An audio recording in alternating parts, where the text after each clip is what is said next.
We just have hands like this.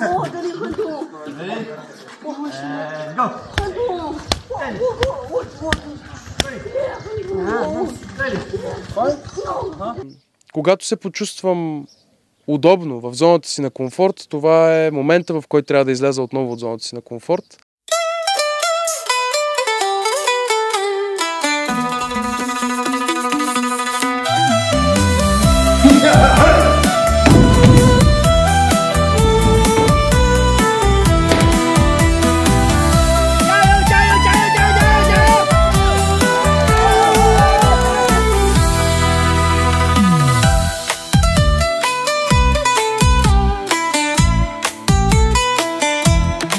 Здравейте, уважаеми зрители, и добре дошли в рубриката Български създатели на надежда. Днес ще ви представя поредният български създател на надежда, чието запознанство обаче има много интересна история. Нашето запознанство има много интересна история. Няма нищо нагласено, за първи път се виждаме на живо, нали така? Абсолютно, да. Така че, уважаеми зрители, представям ви българският създател на надежда. Един човек, който е дошъл да живее тук в село Патрешко с една много интересна история, за която малко по-късно в видеото ще ви споделим, за едни 250 овце, с което той е решил да се занимава на 20 и колко години си? 25 години съм. Така че представям ви Георги Милев, който е състезател по... И се представи по какво състезател? Отдавна приключих с състезанията. Да, нали... но всъщност първо ние се запознахме, да кажем, ние се запознахме покрай Шаолин Юнан, едно училище по кунг-фу в далечен Китай.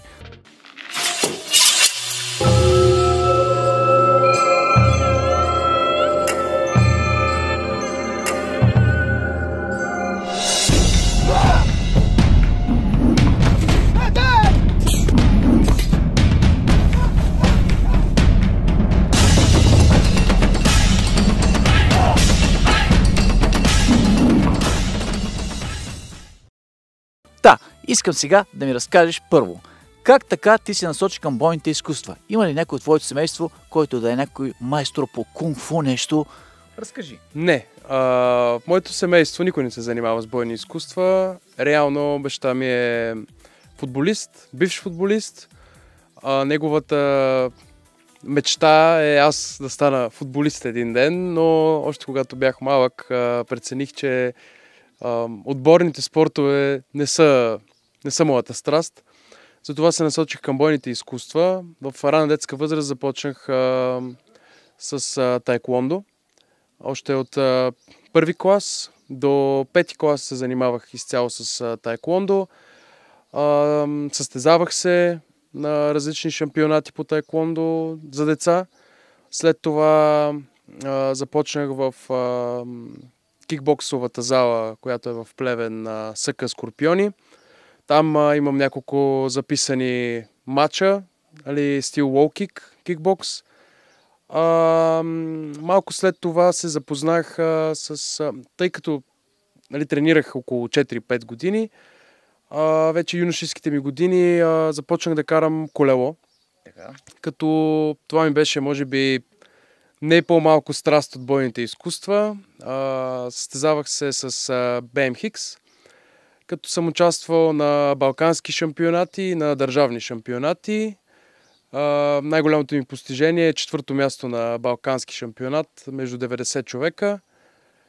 Но в момента колезденето ми е единствено и само хоби. Да се разхода напред-назад, да направя някой друг трик.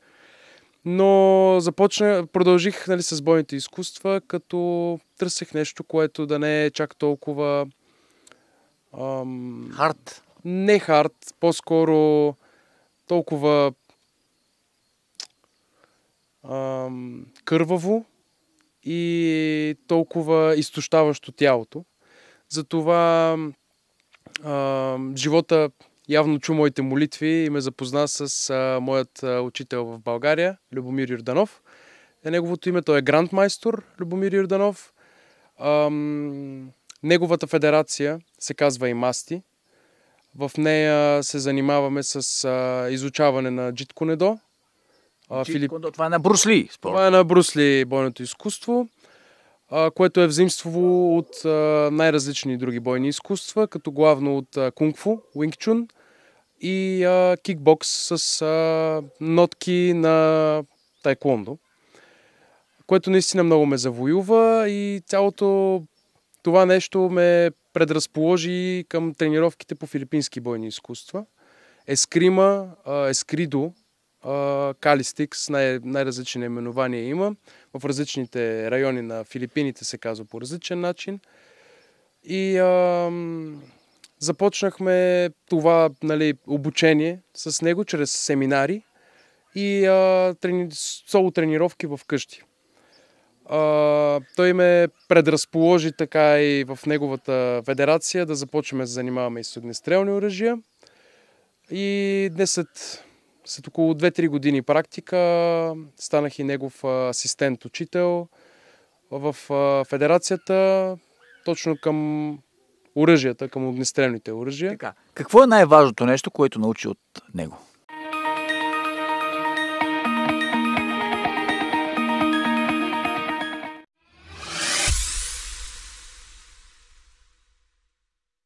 Топ Рент-а-кар – национална компания за автомобили под наем. Резервирай онлайн, бързо, лесно и изгодно на toprentacar.bg.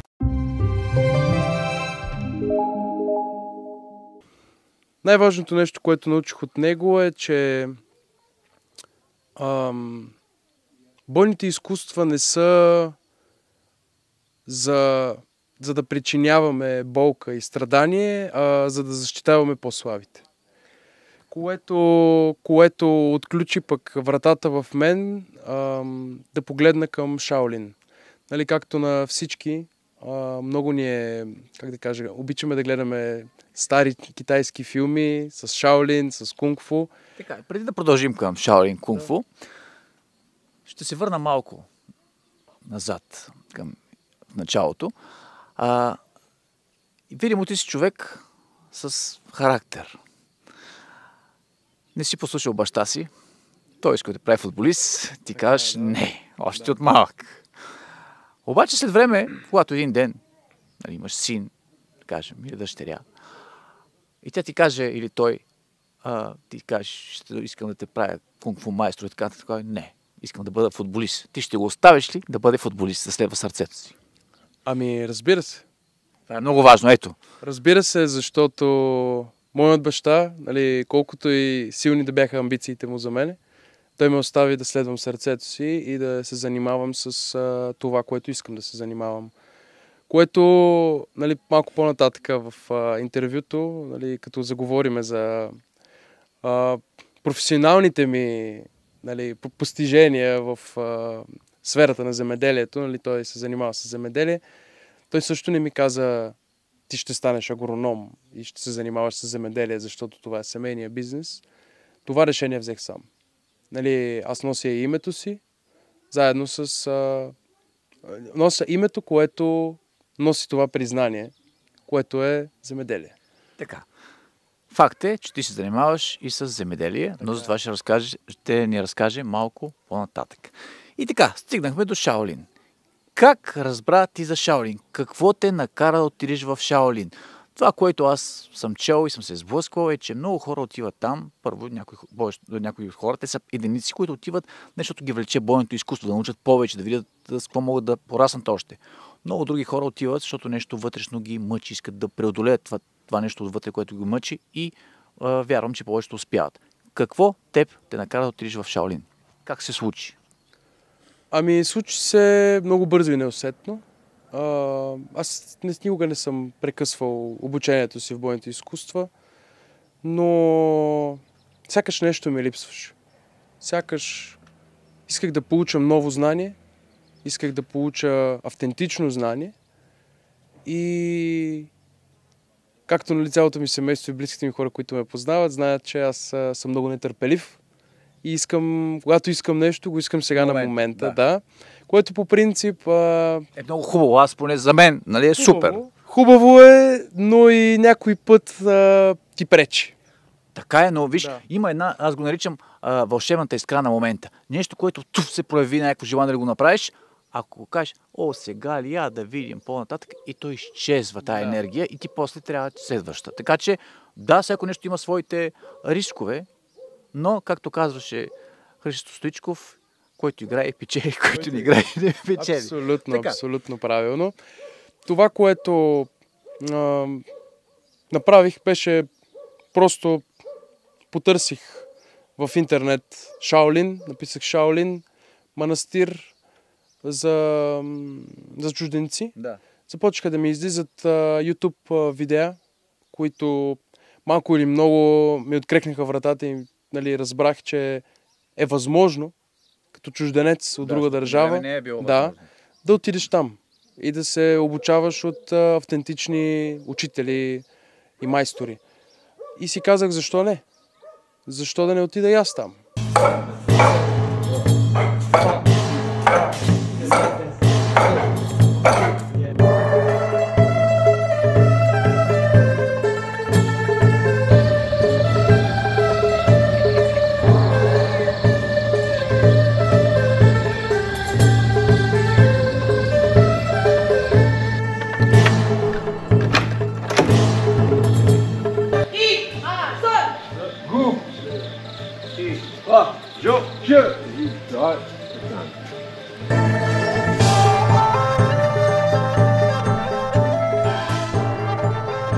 Много хора са отишли от други държави.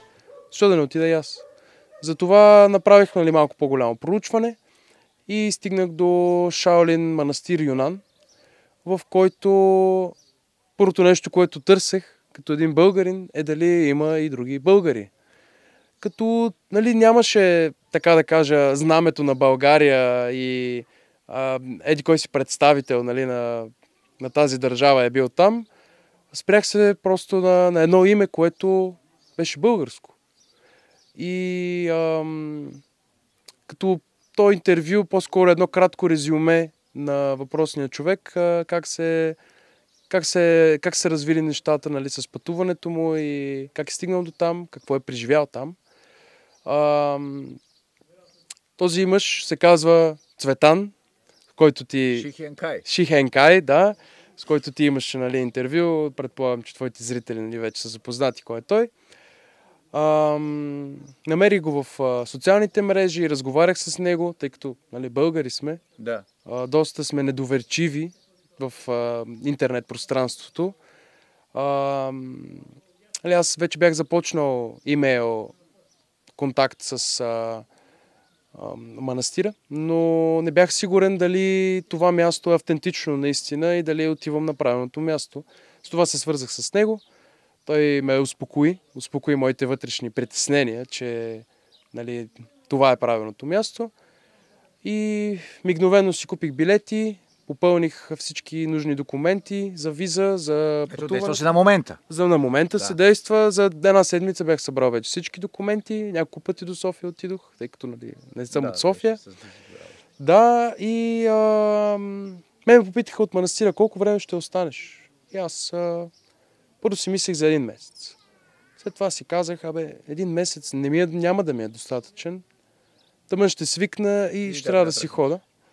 С това си казах 3 месеца ще остана.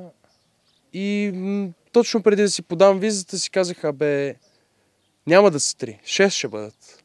Искам да се предизвикам колкото се може повече, да изляза от зоната си на комфорт, тъй като аз имам едно правило за себе си.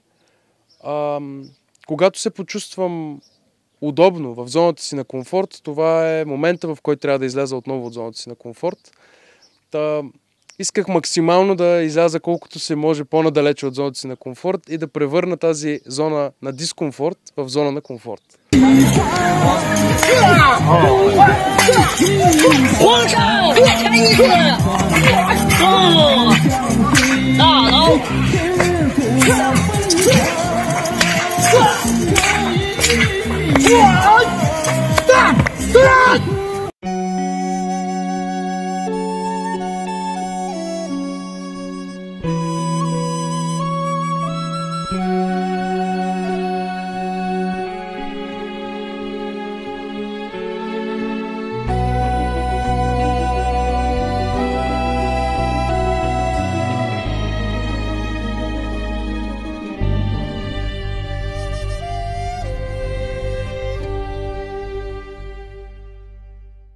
там. Видимо ти си човек, който обича постоянно да предизвиква себе си и това е много важно, нали, уважаеми зрители, което каза преди малко. Когато се почувстваш в зоната си на комфорт, това означава, че вече е време да излезеш от нея. Абсолютно, това е много важно, много мотивиращо, между другото. Браво. Така, и отиде вече в Шаолин. Аз гледах, нали, твои снимки, твои видеа, които са много вдъхновяващи, много грабващи. Много ми направи впечатление едно много трудно изпълнение, което съм виждал, което го правят монасите от Шаолин. Това е как на пръчката заставаш така на два крака и това. Ти го беше направил това нещо. Да. Така, тези неща ти правил ли си ги преди тук или там те първа? Не, никога не съм се занимавал нито с акробатика, нито с такъв тип движение. Да, аз гледах, нали, правиш задно салто, без ръце. Това можеш ли го преди? Ами, задното салто по-скоро единственото нещо, което ме спираше да го направя, беше страха в възможността, която мога да падна, нали, дали било на глава, дали на гръб. Но в последствие, как да кажа, аз много бързо се уча от гледане. Да. И когато виждам, че някой го прави, на мене ми идва така смелостта да го направя и аз. Правил съм първото задно салто, което съм го правил с колело. Виждал съм го. Престраших се, да. И реално от тогава си казах, що мога да правя задно салто с колело и предно салто с колело? Защо да не мога да го направя и без колело? Нали, фактически е възможно. Но повечето акробатични движения научих там.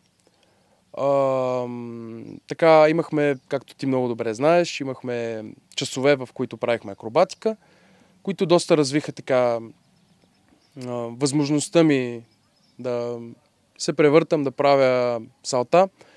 Но стоенето на пръчката е много интересна история, която, нали, много ще се радвам да споделя. Нашият учител Янин Шифо, нали, той, освен че е кунг-фу майстор, нали, в Шаолин манастира, той е и кунг-фу визионер.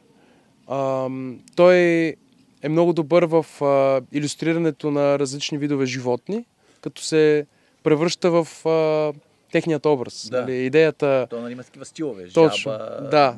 Реално това са, нали, най-известните стилове в кунг-фу. Но маймуната, нали, има легенда за Сън Вуконг, който е, нали, маймуната крал, който реално ме вдъхнови най-много да се захвана, нали, с въпросната форма на маймуната, която в последствие, нали, ми става и любима и ми е една от, нали, най-трудни. Момент.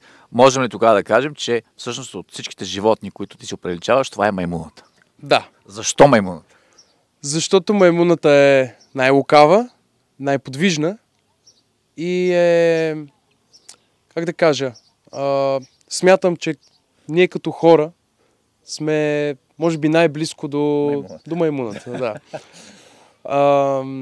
Това, което най-много ми харесва в самия стил, нали, на маймуната, е, че да се правят тези акробатични движения, които изглеждат наистина много впечатляващи. Но на мене ми костваше много. Нали, не да постигна въпросната позиция с нали, пръчката, на която заставам отгоре, а това да приема този, как да кажа, това въплъщение в маймуна. Изгледах милион филми, докато още бях там, тъй като бях превзет от тази идея да се науча как да се държа като маймуна и да изглеждам като маймуна. Янин Шифо доста ми помогна, нали, извън нали, тренировъчно време, учебно време. Изгледах много филми и просто нямаше момент, в който аз да не нося своята тояга със себе си, която не беше традиционна тояга за Шаолин, а беше реално тоягата на маймуната крал, нали, Сън Вуконг. Да. Закупих си я в Китай, тъй като не успях да си я докарам в България, съм си я оставил там на съхранение, да, и ми я пазят и всеки път, когато отида, аз си взимам моята тояшка и с нея си хода навсякъде. не се отделя от мене. Да. Може ли да се каже, че в Шаолин Юнан също така, освен нали, ясно за кунг-фу, за Мейхуа Куан, учат и на едно такова смирение, това да се радваш на истинските малки нещица в живота. По-скоро не те учат учителите на това нещо, а всичко тръгва от нас самите. Този живот, който живееме там, или който аз живях 5 месеца, 6, ме научи не само на смирение, по-скоро ме научи да бъда да не отдавам толкова много внимание на трудните моменти в живота, а по-скоро да обръщам повече внимание на по-малките елементи, на по-простичките елементи, тъй като живота там е простичък. Точно. Ти се събуждаш всяка сутрин, оправяш си леглото, обличаш се за тренировка, отиваш в редицата, преброяваш се и знаеш, че следващия час и половина сутрешна тренировка ще правиш тайчи, бадуан джин или какъвто и да е, нали, друг стил от багла. И след това знаеш, ще хапваш, след това ще си починеш малко, ще си изчистиш стаята, ще почистиш стъпалата, нали, работното ти място. Нали. Да. След това втора тренировка, обяд, следобедна почивка, в която аз тренирах, и трета тренировка, края на работния ден. Да. Нали, приключваме работа, вечеряме и по един душ и по леглата. Нали, водиш си дневник, нали, аз лично си водех дневник, напиша си в дневника, слушам малко музика, лягам да спа и просто на дните минавах. Гради ли се дисциплина от теб? О, да. Така, сега е момента, в който то всъщност минаха абитуриентските балове, но няма значение за следващата година, уважаеми зрители. Значи, когато настъпи времето, поне съм минал и аз като абитуриент, ти си минал, и ако мога да се върна назад във времето и знаех за Шаолин Юнан, бих казал следното. В днешно време няма казарма. Нали, едно време имаше казарма, казват, нали, отиват там за дисциплина. Не е точно така, защото съм бил военен, знам какво е. Но абсолютно препоръчвам, предполагам и ти би препоръчал, вместо като за последно така родителите да хвърлят сумати хиляди левове, вече от следващата година евро, за балове, пратете децата си, ето, едно такова място, в Китай, за да си изградят дисциплина, да бъдат истински. Иначе И не само дисциплина. Физика. И психика. И психика. Да. Тъй като физическото е невъзможно без психическото. Точно така. И сега, след като разбрахте набързо, ще го кажа, тя историята е много дълга, нали, за живота му, въпреки че все още си на 23 или? На 25. На 25 години. На 25 години в днешно време большинството от хората ще кажат, какво да правя аз на село? Ще ходя на село там да овце да гледам. Ти си луд, разбираш ли? Ти си луд и то Шаолин ти е взел нещо мозък, разбираш, че си превъртял, да си дошъл от някакво село тук в планината, пък къща си, пък овце да гледаш. Нали? Вместо да ида на слънчака, се излежавам, сега да карам някакви лъскави коли, разбираш, и да ходя къде ли не. Ти си решил да дойдеш тук на село. Защо? Защо? Обясни защо. Ще започна малко по-далечко. Баща ми от 25 години се занимава с земеделие. И малко или много аз съм закърмен с земеделието, както в нашия район го наричаме в Плевен, да ритаме буци. Аз съм си закърмен с тази работа. Като той ми каза, когато бях по-малък, нали, както всеки един баща пита сина си, какъв искаш да станеш като пораснеш голям? Нали, аз всеки път му казвах, исках да стана като теб. Което, нали, той е земеделец, нали, бивш футболист. Аз футболист няма да стана. Да. Нали, това вече е ясно, нали, на всички и на зрителите. Но винаги ми е било, винаги ми е било интересно да съм сред природата, да бъда там. да участвам в процеса на жътва, на засяване, на грижа. Тоест да разбирам, че ти знаеш, на 25 години вече знаеш как се сее, как се жъне. Предполагам, комбайна можеш да караш или не можеш? Кажи ми. Мога да карам всички машини, имам и правоспособност за тях, нали, книжки, които са изкарани в... имам ТВК и ТВК-Z. Реално винаги ми е било интересно да карам машините, но не ми е най-интересното занимание. По-скоро агрономическата част е моята сила. Аз в училище още бях математическа паралелка, но това, което най-много ме влечеше, беше биология и химия. Затова след училище реших, още преди да завърша училище, бях решил, че ще следвам професията агроном. Започнах, нали, още в учениците ми години имах едно мото, което смятам, че ме различаваше от доста голяма част от моите връстници, е, че аз не исках да си губя времето в игри и закачки, докато имам толкова свободно време, в което мога да се обучавам. И когато идеята ми винаги е била, когато стана по-възрастен, да съм изградил всичко, което съм искал, а не като по-възрастен да града всичко, което искам.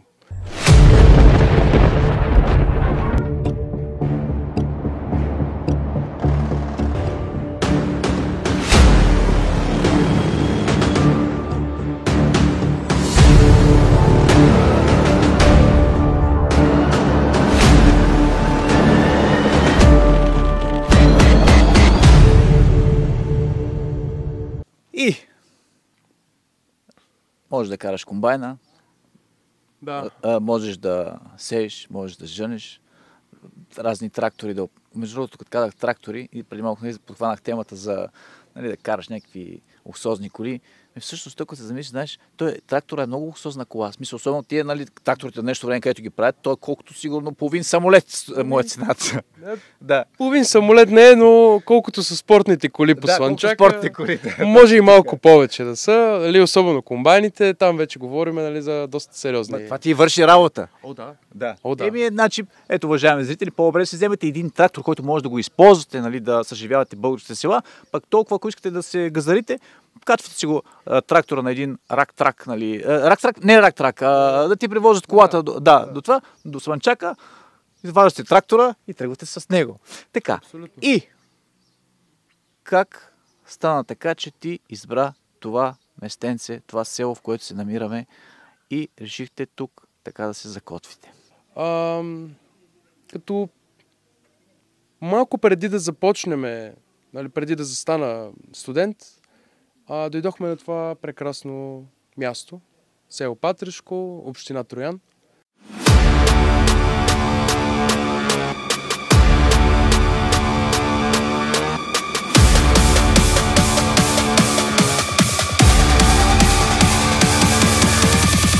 И 79 градуса.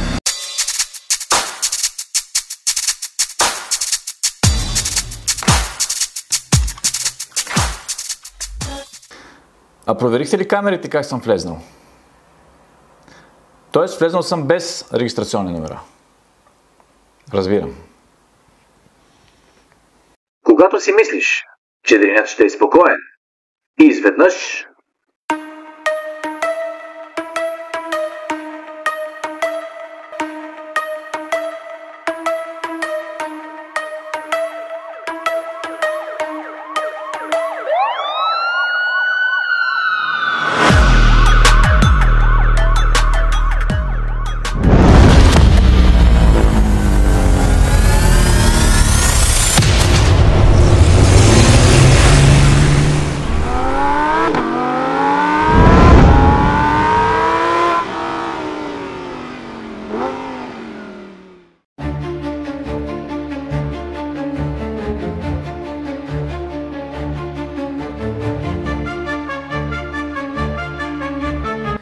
Първо мисля, че се шегуват. Но не. Изпратиха ми снимки по Viber. И да, колата ми няма регистрационни номера.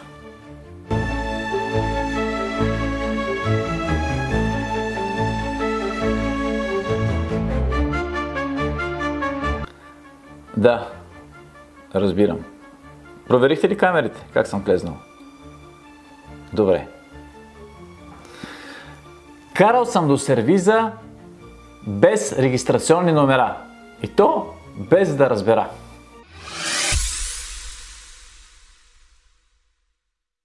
Топ Рент а Кар – национална компания за автомобили под наем. Резервирай онлайн. Бързо, лесно и изгодно на toprentacar.bg.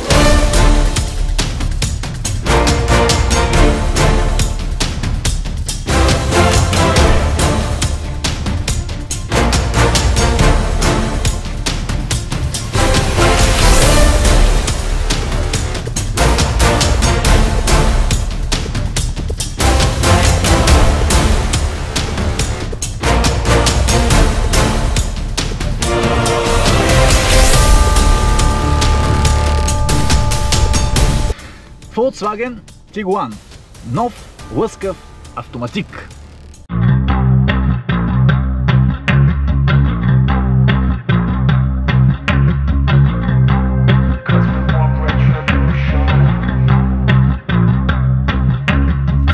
И тръгваме за село Невянин за най-вкусните дуди в света.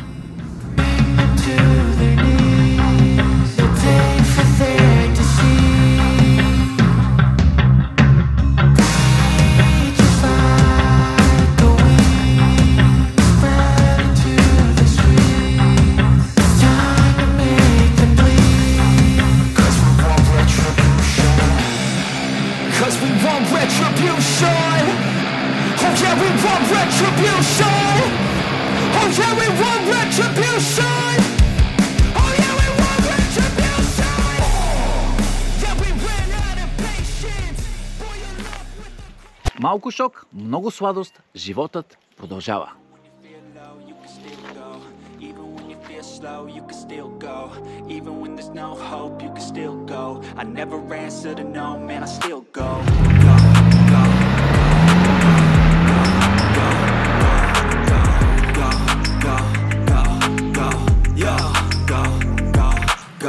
Hustle hard, hustle every single day. I'll be making moves till I'm buried in my grave. To the system, I don't wanna be a slave. I've been doing shit my way, or the highway. And in the driveway is a nice way.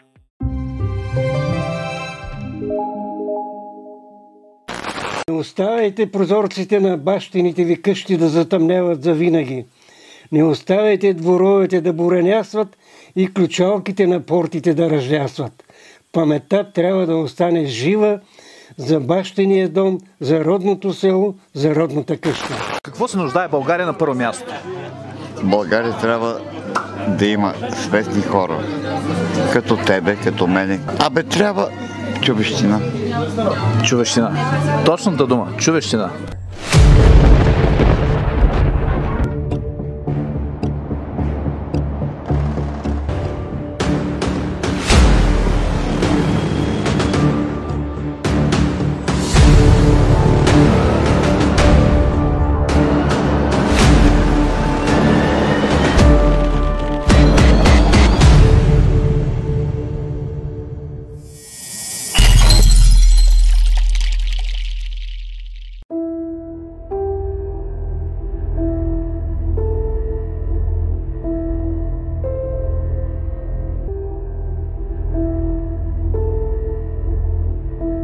Ако желаете някой да убие мечтите ви,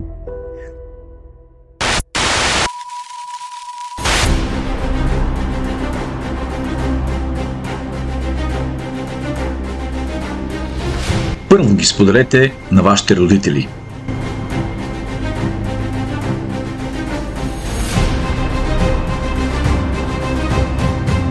На вашите съпрузи,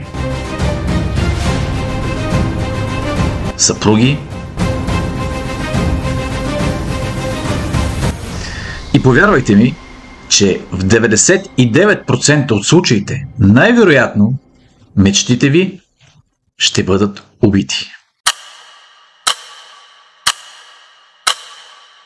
Или ще се опитат да ги убият още в зародиш.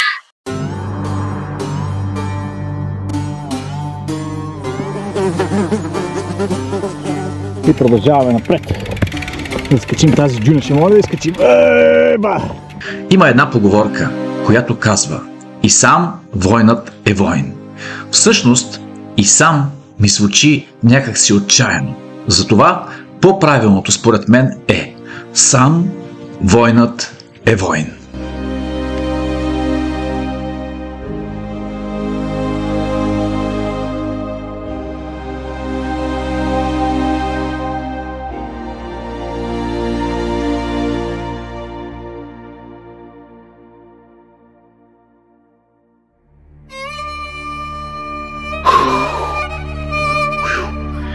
Жегата е пълносилна.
Mantenha aí, mantenha aí.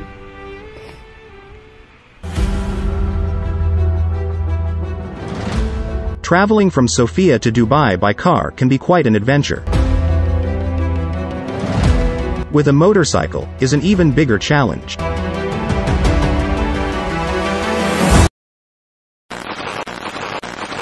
But how does it feel to face the 5,000 kilometers road by bike from Sofia to Dubai?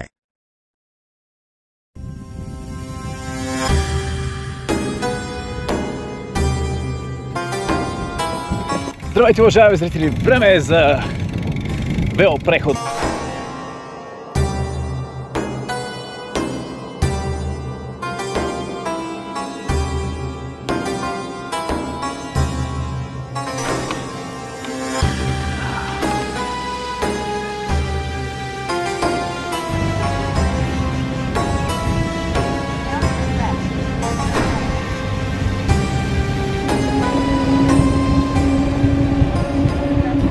Колко важна е физическата подготовка? Знам, че отговор на този въпрос е... Така, тук не е само физика, тук е психика.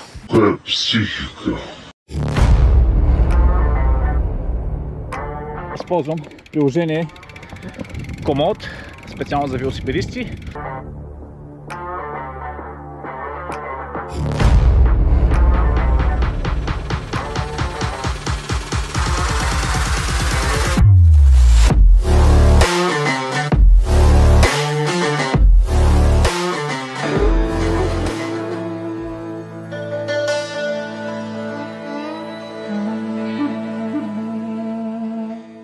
This is a real challenge that Martin Gergiev decided to undertake in order to launch HopeMakers.bg, Creators of Hope. This incredible initiative will not only draw attention to kindness and support, but encourage us all to pursue our passion and change the world around us.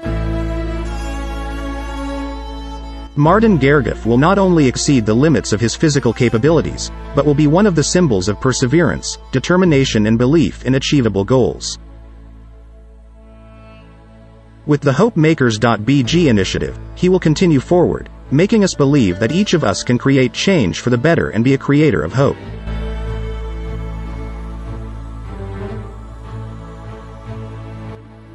But how did it all begin?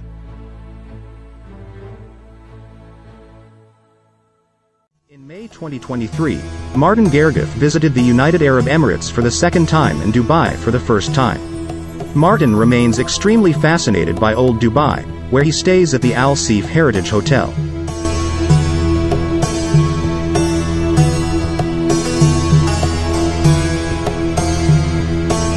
At the hotel, Martin is also impressed by Sheikh Zayed bin Sultan Al Nahyan's book.